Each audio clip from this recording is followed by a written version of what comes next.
एक शाम प्राची टीवी पर सीरियल देख रही होती है। तभी उसकी सास वहां आती है। अरे सीरियल में तो ऐसे मग्न है जैसे आज रात का खाना पड़ोसी आकर बनाएंगे। मुझे पता ही नहीं था आपने अपने बेटे की शादी पड़ोस में भी की हुई है। हैं? मतलब? मतलब इस घर में सारा काम बहू ही करती है, आप तो सिर्फ खर्राटे मारती हैं। अच्छा जी, फिलहाल तो तुम आराम फरमा रही हो, चलो जाओ, ये मेरे टीवी देखने का समय है। आहा, इसीलिए मुझे भगाया जा रहा है। सॉरी, अब तो बिल्कुल नहीं जाऊंगी। प्राची की इस बात पर दोनों सास बहू के बीच टीवी रिमोट के पीछे बच्चों जैसे छीना झपटी शुरू हो जाती है, जिसके बीच श्लोक भी काम से घर वापस आ जाता है। हाँ, आज मेरी चूहे बिल्ली की जोड़ी किस बात पर झगड़ रही है? अरे तेरे बीवी मुझे टीवी ही नहीं देखने दे रही।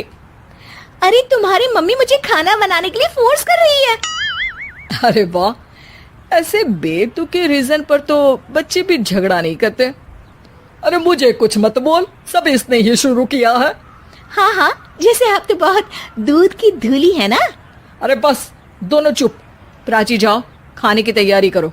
और माँ तुम छोड़ो, तुम्हें क्या बोलूं, शांति से अपना सीरियल देखो, मुझे दोबारा लड़ने की आवाज सुनाई नहीं देनी चाहिए।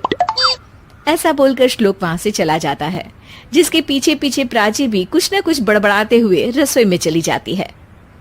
हाँ हाँ, सासू जी को तो कुछ बोलेंगे ही नहीं, बस मुझ पर ही हुक्म चलता है, खाना बनाओ, जैसे मैं इनके घर में खाना बनाने के लिए आई हूँ। इसी तरह शाम बीतती है और रात को श्लोक और प्राची की सास खाना खाकर सोने चले जाते हैं, लेकिन प्राची गुस्से में कुछ खाए बिना काम में ही लगी रहती है। इस घर में किसी को घंटा फिक्र नहीं पड़ता, मैं खाऊं या भूखी रहूं। प्राची कुछ देर के लिए रसोई से बाहर जाती है और जैसे ही वापस आती है तो वहां दूध का भरा ग्लास देखकर हैरान रह जाती है। फिक्र पूरी है, बस दिखाना नहीं है। प्राची दूध पीकर सोने चली जाती है और अगली सुबह एक बार फिर सास बहू का कार्टून नेटवर्क स्टार्ट हो जाता है। ये तुमने ही किया है। अरे अजीब जबरदस्ती है, मैं बोल रही हूँ मैंने कुछ नहीं किया। दोनों ने मिलकर पूरे घर को पागल खाना बनाया हुआ है। यहाँ कोई नॉर्मल इंसान तो रह ही नहीं सकता, इसीलिए अब पड़ोसी क्या रिश्तेदार भी घर आने से कतराते हैं। और सुन बेटे, तू भी चंगा, तेरी माँ भी चंगी, तेरी बीवी भी चंगी, रिश्तेदार। हाँ जी, आपको नहीं पता क्या, गंगाधर ही शक्तिमान है, रिश्तेदार ही। हाँ हाँ, बस समझ गया। कभी जानवरों जैसे लड़ेंगी तो कभी जुगलबंदी करेंगी। भाई मैं आप दोनों के बीच में नहीं फंसना चाहता।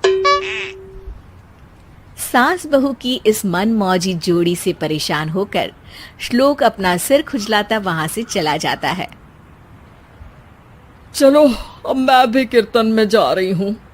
इस पर जैसे ही सास कमरे में अपना पर्स लेने जाती है तो वहां नाश्ते की प्लेट रखी देख मुस्कुराने लगती है और नाश्ता करके घर से बाहर निकलते हुए कुछ पैसे टेबल पर रख जाती है, जिसके कुछ देर बाद सिलेंडर वाला घर आता है। ओ मोरी मैया, मैं सिलेंडर के बारे में तो बिल्कुल भूल ही गई थी। घर खर्च के सारे पैसे भी मम्मी के पास है और श्लोक से बोला तो उल्टा 4 बात सुनाएंगे। प्राची ये सोच ही रही होती है कि अचानक उसका चेहरा चमक उठता है और वो घर में आकर इधर उधर देखने लगती है। तभी उसकी नजर टेबल पर रखे पैसों पर पड़ती है, जिन्हें वो सिलेंडर वाले को दे देती है। ये सब श्लोक देख लेता है। अच्छा बेटे, इतना बड़ा घोटाला, सबके सामने मैं तेरी दुश्मन और पीठ पीछे तेरी मेरी यारी। इस पर श्लोक एक प्लान बनाता है और शाम को सब एक साथ बैठे होने पर बोलने लगता है।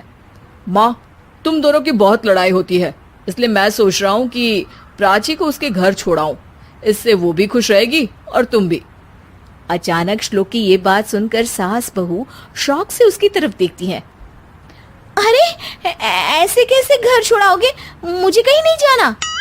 अरे तुमने बोला नहीं पर मैंने सुन लिया, तुम्हें मम्मी के साथ रहना अच्छा नहीं लगता, मुझे पता है। अरे वाह, अरे जब बहू खुद कुछ काम बोले तो वो तुझे सुनता नहीं, और अब जो इसने बोला ही नहीं वो तू समझ गया।